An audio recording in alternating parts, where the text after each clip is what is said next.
Ladies and gentlemen, boys and girls, it's time to dial in. There's a lot to unpack. There's a lot of excitement and drama regarding what happened in these NFL games from Thursday to Monday. So let's just jump right in and get on with it, shall we? Let me share the screen here. Boop the boop the boop. I always click the wrong button for this, so I'm happy that I didn't mistake it this time. But here we go. Thursday night football: Broncos versus Raiders. Say this is probably going to be a blowout, unfortunately. And, both are coming off different outcomes. The Broncos that came off an ugly victory against the Las Vegas Raiders, 18, or against the Houston Texans, I should say, 18-15. And, oh, crap, my AirPods.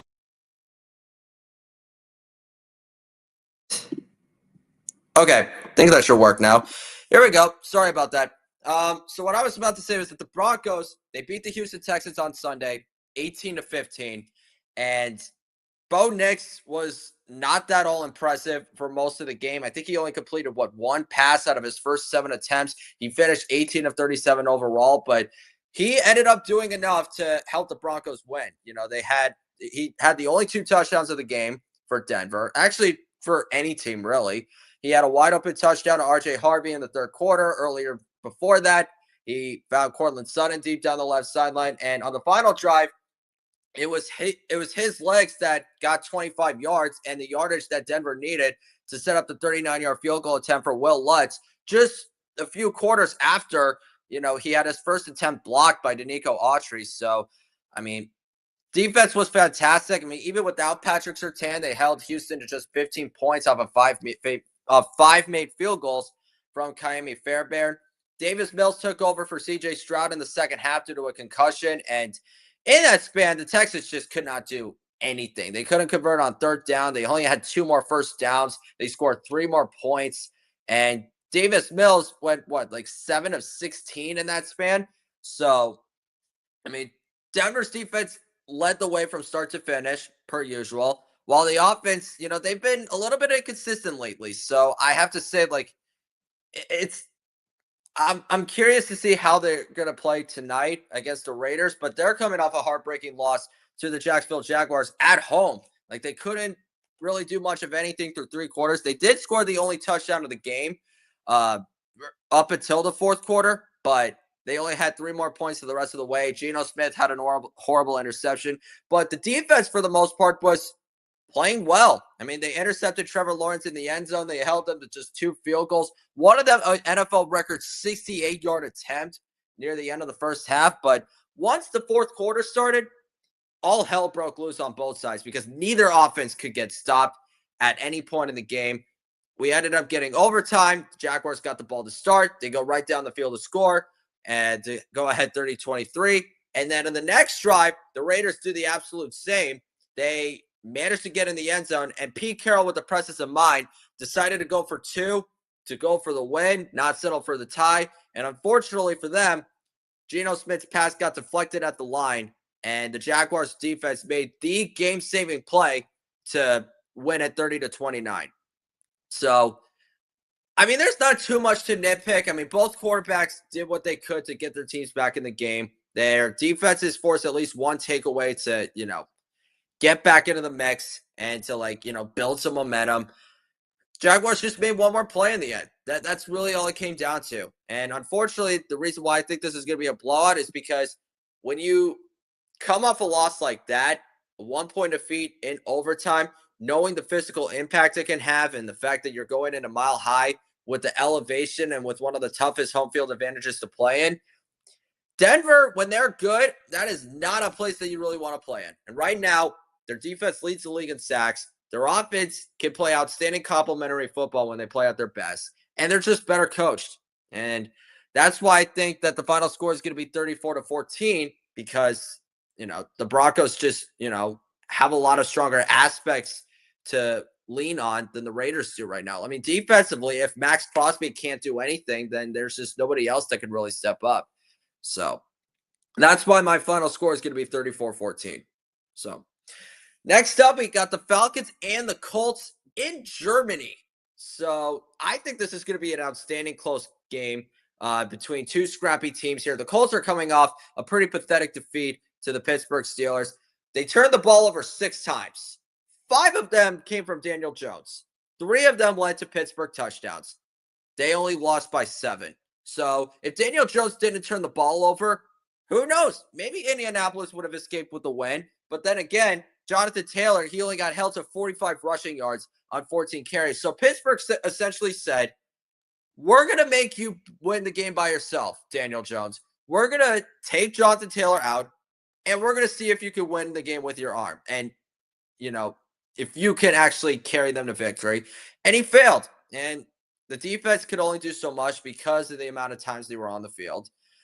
Pittsburgh didn't even have that great of a game offensively, but still, the bare minimum was to capitalize off the turnovers, and they did so. That's why they won. The Falcons, on the other hand, they're coming off a pretty heartbreaking and gut-wrenching defeat as well, as they lost 24-23 to the New England Patriots. They were down 21-7 at one point in the first half. It looked like they were going to get blown out, but in the second half, their defense really kicked it up another notch. They sacked Drake May 6 times. They forced 2 turnovers, and Drake London was absolutely outstanding. He had 3 touchdowns, caught 9 passes for 115 yards, and this is with Bijan Robinson getting slowed down. Like, Michael Penix was having a really promising performance against this Patriots defense, and a missed extra point and an intentional grounding penalty completely ruined their chances. So I think in this particular game between the Falcons and the Colts, we know that both offenses are incredibly talented. The defenses are really scrappy. Atlanta doesn't give up a lot of yards. The Colts don't give up too many points. But I think it really comes down to coaching. And I think it comes down to mental stamina and focus and energy. And, both are coming off losses, but I like the Colts better in this game because of how more consistent they are. So I'm going to pick the Colts to win this one 23-20. Now we have probably the ugliest game of the Sunday docket, the Browns and the Jets.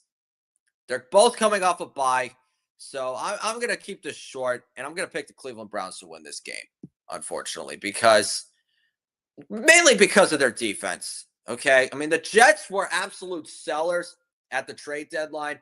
They traded away Sauce Gardner to the Indianapolis Colts for 2 first-round picks and Adonai Mitchell.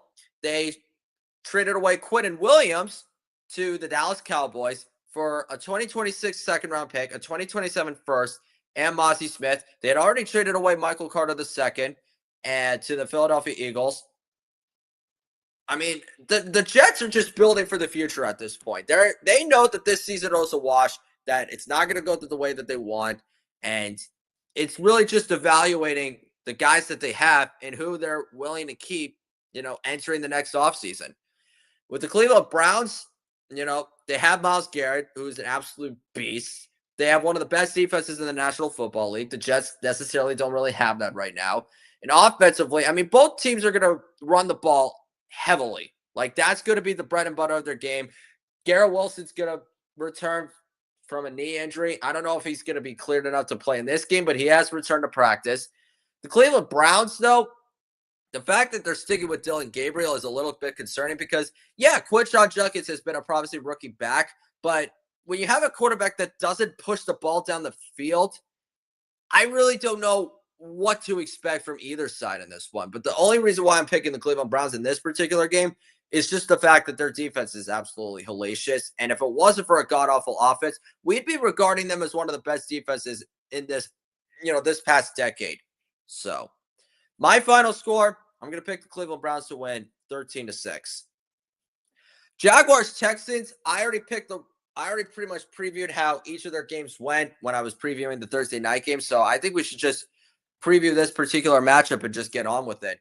The Texans are not going to have CJ Stroud. He is out due to a concussion. So Davis Mills is going to get the start. And if I'm Jacksonville, I better hope that I do not self-destruct at the worst possible time because they should win this game.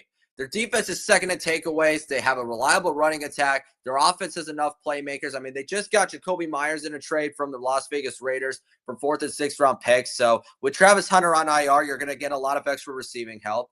And, the Houston Texans, they have the best defense in the National Football League, but offensively, they are just, they're just tough to evaluate, and they're tough to watch. And when the defense is on the field too long, they tend to wear down. So I think that the Jacksonville Jaguars should pull off the sweep. But given the fact that this is a division rivalry game on the road, it is a trap game. And they're always the most unpredictable. But having said that, I think the Jaguars should find a way to win 17-9. Bills Dolphins. I mean, both played exactly the way that I thought they would. I mean, the Dolphins lost on Thursday Night Football, 28-6. Lamar Jackson came back from his hamstring injury to throw 4 touchdown passes, and the Miami Dolphins just could not stop getting in their own way. I mean, with penalties, turnovers. I mean, you couldn't even score in the second half. And, I mean, it was just as standard of an agonizing defeat for the Miami Dolphins as you could have asked for. And it got the general manager fired, Chris Grier.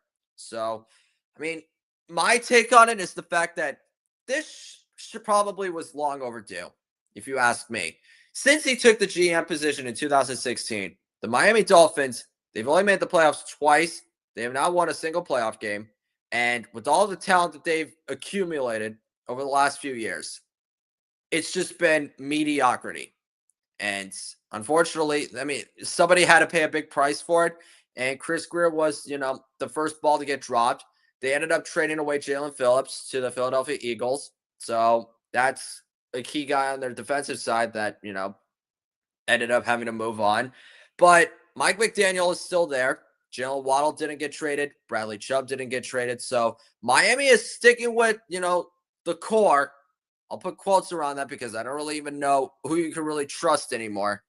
And yeah, it's just they better hope that they can at least salvage some dignity in the second half of the season, or else Mike McDaniel might not even last till week 18. So we'll see what happens. The Buffalo Bills, they're coming off their usual regular season victory over the Kansas City Chiefs. And to be quite honest, I don't really freaking care. I don't care about the fact that Josh Allen threw 3 incompletions and that he had 3 touchdowns. I don't care that Patrick Mahomes went 15 of 34 and that he was 3 of 15 or whatever the stat line was whenever he got pressured or blitzed. I don't care that, Mahomes got sacked a few times and threw an interception and the Bills defense ended up having an outstanding game. You know why I don't care? Because I've seen this movie way too many times before. The Bills treat this regular season game like it's their Super Bowl. And then when it's the playoffs, they get their hearts crushed. Like, I don't want to see it anymore. You really want me to actually care? Beat them in the playoffs, Buffalo. Beat the Chiefs in a playoff game. And then I'll actually say, you know what? I am really, really proud of you. And with that being said, Bills are going to win in a blowout. I mean, there's not too much to even break down. I could say, oh, well, Tua needs to have the game of his life. That's just asking for too much at this point. So Buffalo wins 28-10. I don't even want to move on because it's just that predictable of a matchup, if you ask me. What isn't predictable, though, this next one right here. The New England Patriots versus the Tampa Bay Buccaneers in the unofficial Brady Bowl. If only he was actually on the call for this one. Man, that would have been fun. This is actually going to be a really, really, really fun game for me to watch because my entire family, they root for the Buccaneers. They have season tickets. So I am constantly, forced into that fandom. I'm still a Patriots fan, don't get me wrong, but I'm always there for the ride and I'm always there for the fun. And now that, the Patriots are going to Raymond James Stadium to play the Buccaneers, I am really excited to see how this one is going to go. I think it's going to be an extremely close game. I know that both quarterbacks are going to, persevere in the clutch when they get their moments. But the reason why I'm slightly picking the Patriots is very simple. It just comes down to health. The Bucs offense, it's still dealing with a lot of injuries. I mean, Bucky Irvin and Chris Godwin, they haven't returned to practice. Obviously, they're without Mike Evans. Emeka Egbuka, he's off the injury report. Thankfully, it looks like he's healed up from that hamstring injury. But the offensive line, they're still a little bit frizzled, with a couple of key losses. Defensively, I think that, their pass rush, they could really take advantage of a very weak and vulnerable New England offensive line, but their secondary is very hit and miss at times. So I have to say, to me, it really comes down to coaching. more so than the players, because I feel like if Baker Mayfield has a chance to win the game in the clutch, he's going to do that. But I trust Mike Vrabel more than I do Todd Bowles. And so that's why I think that their offense is going to have a little bit more efficiency. And more importantly, I think their defense is going to play outstanding. I mean, they give up the fewest rushing yards in the league. They're top 5 in scoring. They're not entirely great against the pass, but, when you got Christian Gonzalez and Carlton Davis and you don't have Evans or Godwin to rely on, then I think New England's defense can, exploit a lot of weaknesses here. So my final score for this one, 27-20. And that will keep New England in first place of the division still. Okay, next up on our docket, let's see what we have here. Bears and Giants. So the Giants, unfortunately, they just got outplayed by the San Francisco 49ers. They had a great opening drive to start the game, and then they were down 27-10 at one point. They didn't score a touchdown until there were like 8 minutes left in the fourth quarter, down 27-10. Their defense just did not have any answers for Mac Jones. He had 15 straight completions. Christian McCaffrey was still one of the best flexible backs on the field. And, the Giants' offense, with the amount of injuries that they've taken with Cam Scatterbo and Malik Neighbors, it's just like they don't really have any other guys that could just, take the game over. And the 49ers, with all the injuries that they've been dealing with Nick Bosa and Fred Warner, they just lost Michael Williams, their first-round pick, to a torn ACL. Brock Purdy, he's still not available. You still don't have Ricky Pearsall. It really just came down to coaching, and it came down to, which guys were going to step up in the biggest moments, and the 49ers had more of them than the Giants did. So there wasn't really too much to take away from that one. The Bears, that should not have been close against the Cincinnati Bengals. Am I surprised that it was a high-scoring game? Absolutely not. Because we know that the Bengals defense, they have been absolutely horrible all season long.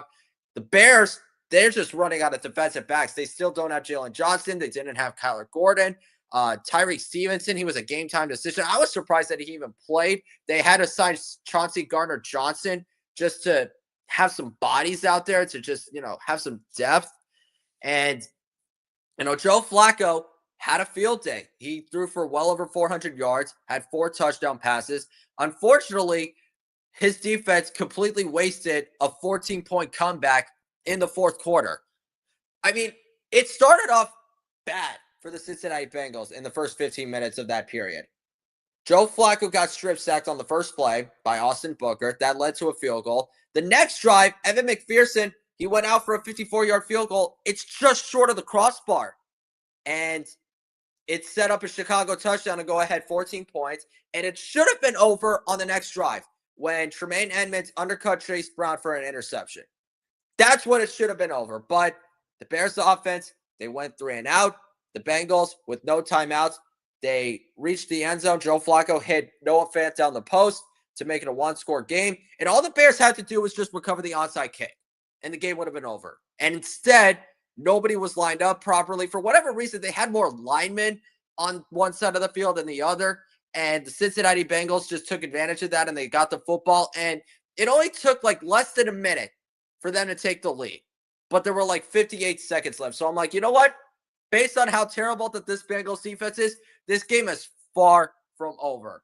And after a third down scramble by Caleb Williams, he hit Colston Loveland, the rookie tight end, over the middle, got into field goal range, and a horrible missed tackle, by Jordan Battle, allowed Loveland to spin off the tackle, take it to the house, and give the Bears the lead with about 9 seconds left. Or not even 9 seconds, 13 seconds.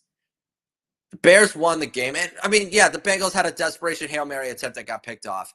But, yeah, that should just tell you how terrible things are for the Cincinnati Bengals right now. Their defense is atrocious. Their offense has to rely on everybody playing out of their minds just for them to have a chance. If they don't score 40 points a game, they're never going to win. Just the bottom line. And the Bears, they just let Cincinnati hang around way too long. And I don't even know if saying that does this game justice. So that's why I would not be surprised if this was a high-scoring game because the Giants' defense has been underwhelming themselves. They are near the bottom of the league in a lot of statistical categories, except for sacks. I mean, they have the NFL's leading sacker in Brian Burns for crying out loud. And the Chicago Bears, I mean, their secondary is still dealing with, a lot of attrition here. And I think that both quarterbacks should play respectable. But because the Bears are at home and the Giants have not won a game on the road, I have to lean more towards Chicago here. I hate to say it for all the Giants fans out there. I have a ton of them that are friends of mine, but I think the Bears are going to win this game 30-27. Okay, now we have the Ravens versus the Vikings. Minnesota's coming off an impressive upset against the Detroit Lions at Detroit. I mean, both quarterbacks had their fair share of struggles. They each got sacked 5 times. J.J. McCarthy only threw for like 143 yards, had an interception. But what really won this game for me were the mistakes that Detroit made in the second half.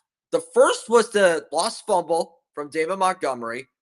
Minnesota, they were able to waltz right down the field and score a touchdown to go ahead by 10 points. And then a few drives later, they blocked a field goal.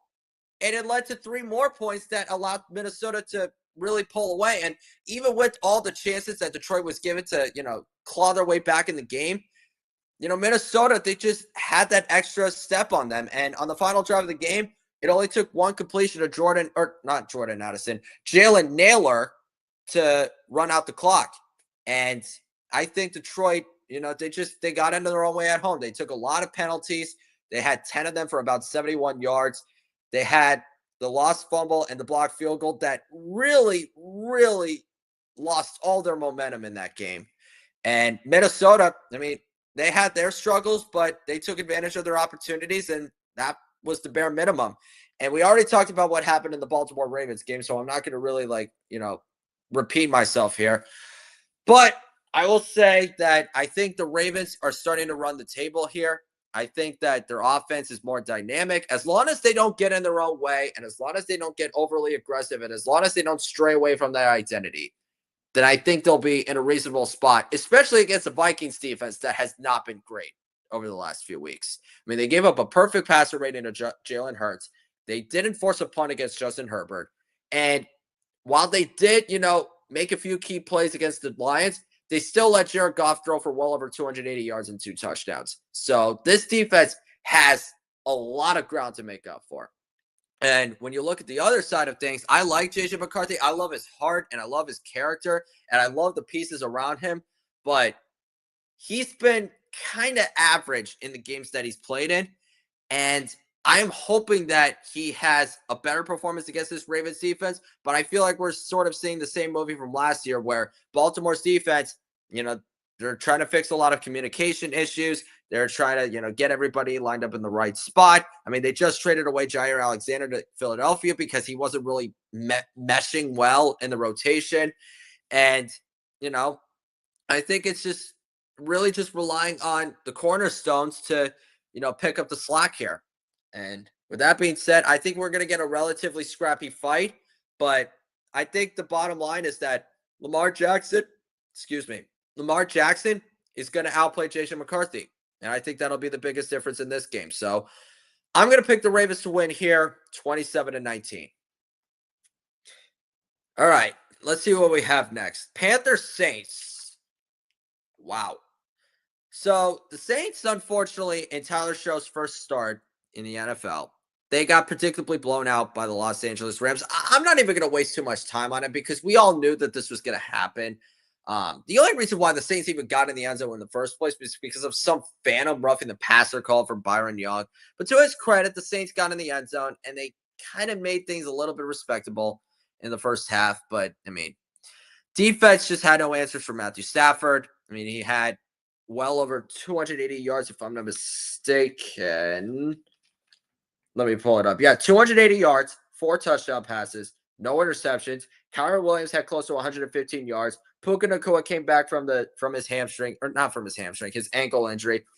They were 7 of 14 on third down, 4 for 5 in the red zone. They held the ball for 44 minutes.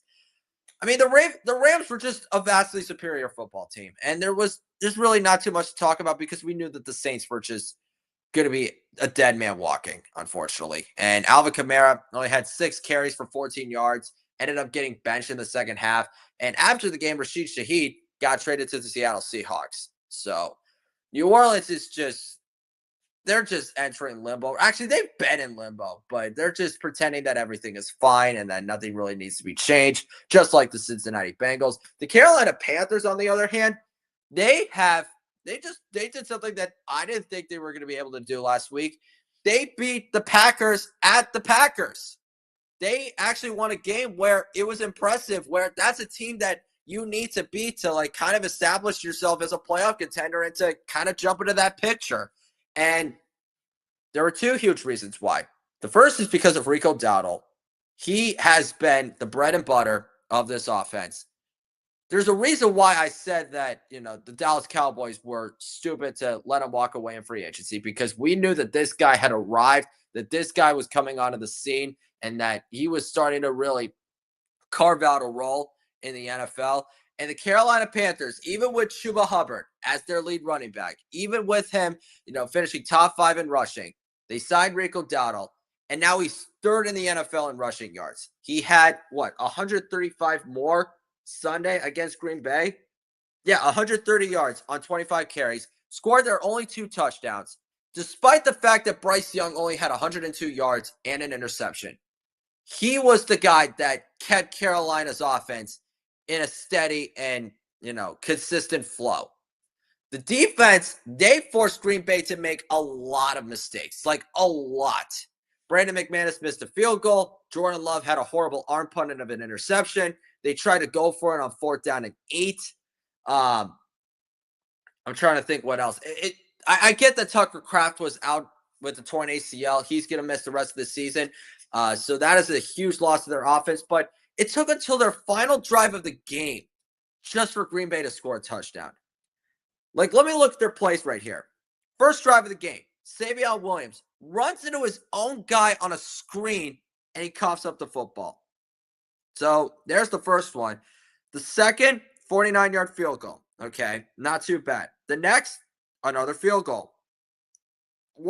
Not the worst thing in the world, but it's like, okay, not the touchdown that you really wanted. Okay. Field goal, another field goal attempt, wide to the left. The next drive, first drive of the second half, our punt interception leads to Carolina going ahead 13-6. The next drive, 4th down and 8 at the 13-yard line. The offense went for it, and Mike Jackson dropped the easiest interception in the world. It was literally right there, literally right in his breadbasket. The ball is literally, it's like trying to call a fair catch for a punt.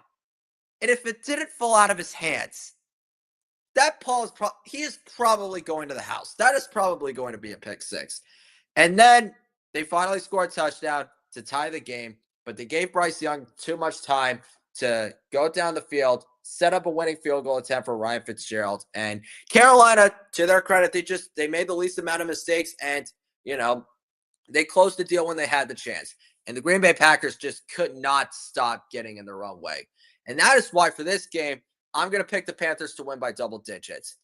I am hoping for a better game for Bryce Young, because they have been winning in spite of him. And I hate to say that because I like the guy, but if you look at his numbers in all of the wins they've had this year, they've been really pedestrian. Unless Rico Dowdle is running for 200 yards a game, or if he's like completely taking the game over, then there's not really too much that Bryce Young has done besides, have a few good throws here and there, lead a game-winning drive. But for the most part, it's just been very pedestrian. And I hope that you don't get outplayed by one of the worst teams in the NFL, whose defense has just not been great all season long, and an offense that is just, just doesn't have a quarterback. Carolina should be the better team. Imagine me saying that 2 years ago. And they're better coached. Their defense has been better than it was last year. And offensively, as long as they, continue to do what they've been doing, in the wins that they've had, I think they'll be in a reasonably good spot. So I'm going to pick the Panthers to win this game 23-13. It's actually pretty funny how the 3, 4 o'clock, 4:25 games or 405, 425, I should say. All three of them are NFC West or NFC matchups. So let's start at the top. We got the Cardinals and the Seahawks. Arizona is coming off a convincing victory over the Dallas Cowboys, 27-17. It really should have been 27-10, if you ask me, but one of them was off a block punt that was blocked by Sam Williams and recovered in the end zone from Marshawn Nealon. God rest his soul. He passed away this morning. My thoughts and prayers go out to him and his family, the Dallas Cowboys organization, the NFL. I mean, the fact that he passed away like a few days after he was able to score his first NFL touchdown, it's really tragic and it's really devastating. So, again, my sympathies, my thoughts, my prayers go out to, everybody that was affected.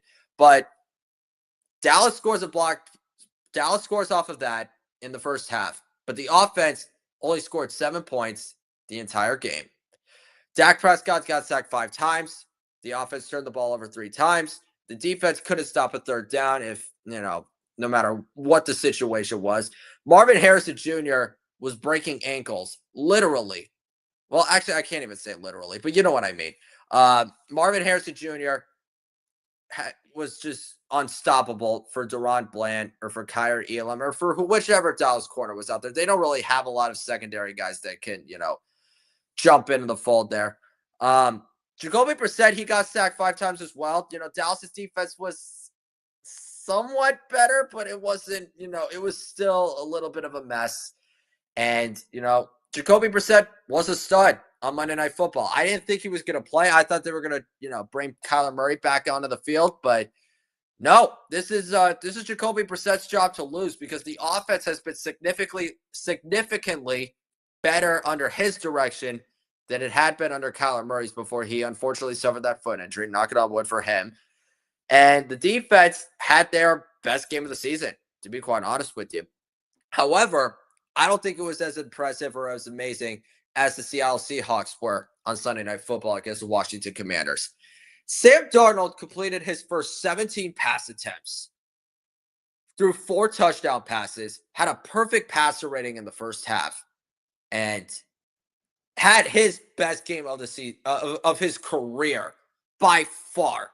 And I get that Washington's defense has been absolutely bad all season long. They don't have their best pass rusher. They just lost Marshawn Lattimore due to a knee injury. Their secondary gives up a lot of big plays. Their linebacking core is aging. I totally get that. But Seattle, before Jaden Daniels got hurt, held him to just 7 points and didn't let anybody in the passing game, have a big night. And that's what happens when you don't have Terry McLaurin. You just don't have anybody else besides maybe Zach Ertz and Deebo Samuel. But even then, Deebo Samuel's been banged up over the last few years, and he's lost his burst. Zach Ertz, he's like 34 years old. So Seattle just, to get their 10th straight road victory, they were absolutely fantastic on defense. Offensively, they were gashing Washington's defense on almost every single possession up until, a few garbage time drives in the second half.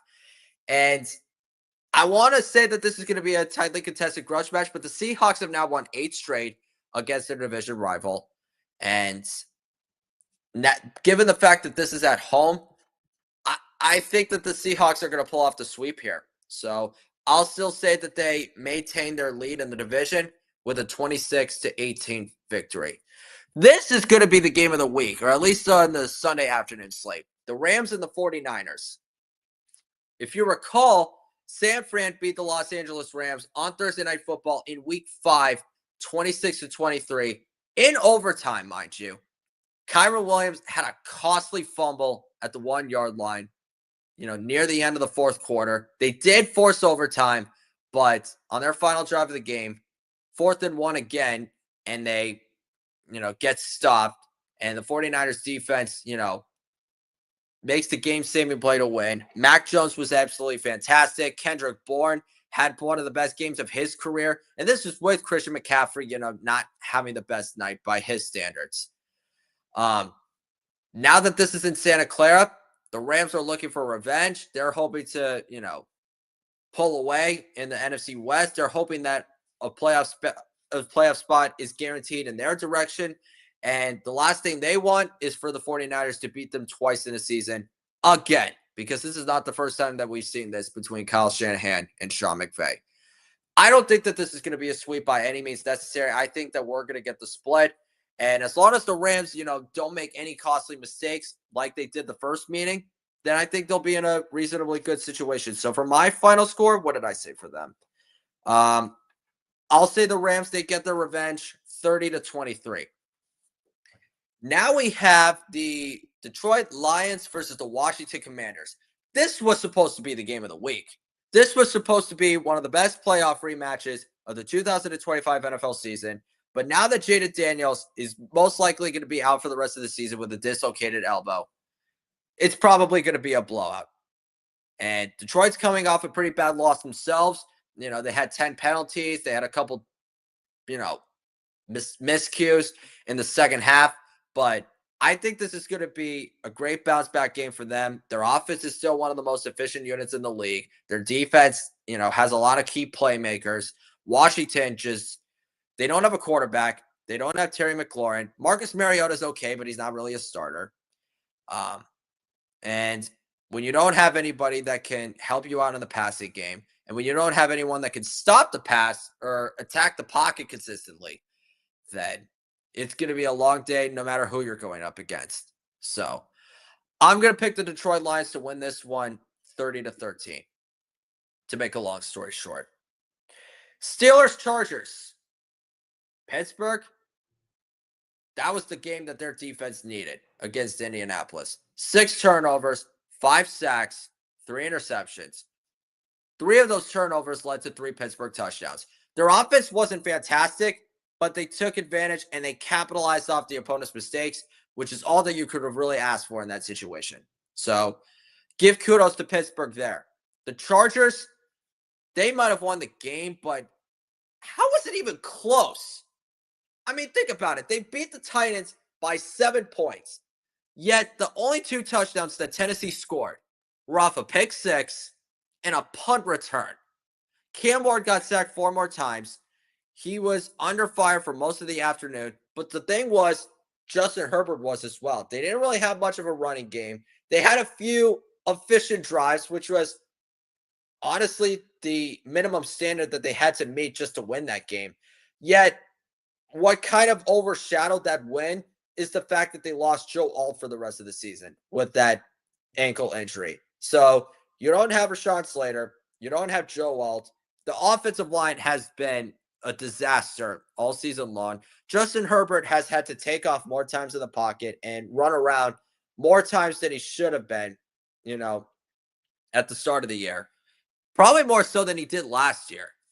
And, now you're going up against a Pittsburgh front 4 that's got Cam Hayward, TJ Watt, Alex Highsmith, Peyton Turner, Jack Sawyer, you name it.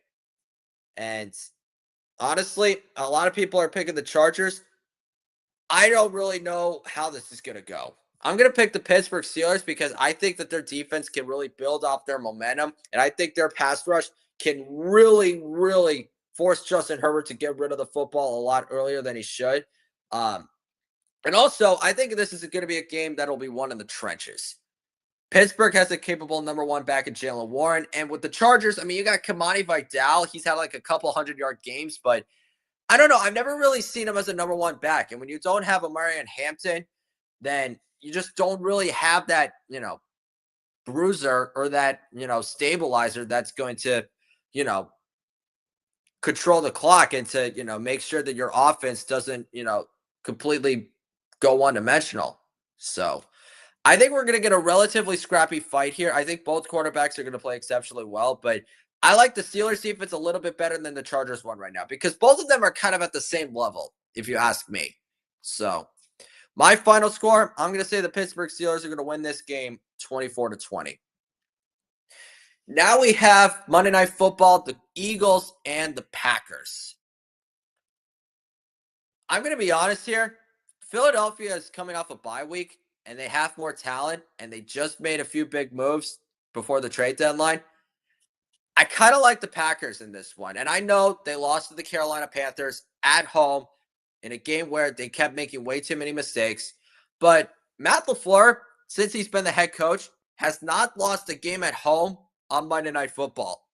And I feel like that this is a historical streak that I feel like is going to continue because Philadelphia's offense has been better over the last couple of weeks leading up to the bye. Jalen Hurts was absolutely outstanding against the Minnesota Vikings. They were more fluid and dynamic against the Giants, but the Packers have a tougher defense.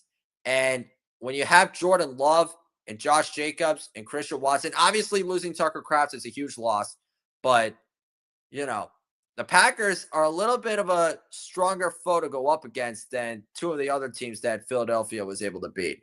And, I think like knowing that Green Bay got in their own way multiple chances time after time, now that they're the ones that have the home field advantage over Philadelphia, I think that this is their chance to let them know that, hey, we deserve to be in the playoffs and we deserve to, have some respect on our names.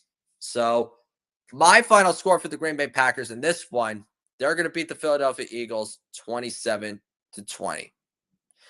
With that being said, all the games are officially in lock. Thank you all so much for watching. Make sure you like and subscribe for additional content. We'll see you back next week to break it all down again. So, love you guys. Take care.